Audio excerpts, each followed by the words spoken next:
লালগোলায় সীতাশনগরে শিশু চুরির গুজবে গাড়িতে আগুন, উত্তেজনা সৃষ্টি হয়।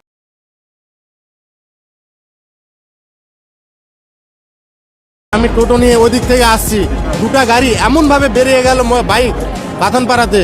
ওই বাইকগুলো এত স্পিডে গেছে বলার শেষ নাই। আমি টোটো নিয়ে আসছি, এই গাড়িটা এত স্পিডে যাচ্ছিল, এত আলা দিয়েছে, আমি টোটো মিডিল রাস্তাতে দাঁড়িয়ে গেছি।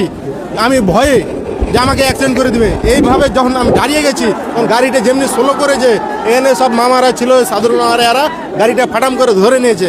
ধরে নেওয়ার পরে আমি গাড়িটা ওই দিয়ে সাইড করেছি, করার পরে দেখছি ওর ভিতরে মেয়ে ছেলে একজন ড্রাইভার আর একটা সাইডে বসে আছে।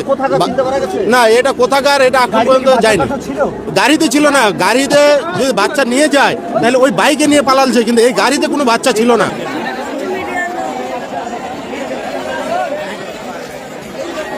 তো গাড়ি আগুন জ্বলছে দেখে আমাকে কজন বলে যে তোর বাড়ির সামনে গাড়িটা দাঁড় করা ছিল। আমারও মেয়ে আছে 3.5 বছরকার, আল্লাহ আছে বলে আমার মেয়ের কিছু হয়নি, কিন্তু যাদের হয়েছে তাদের যে কত কষ্ট হচ্ছে।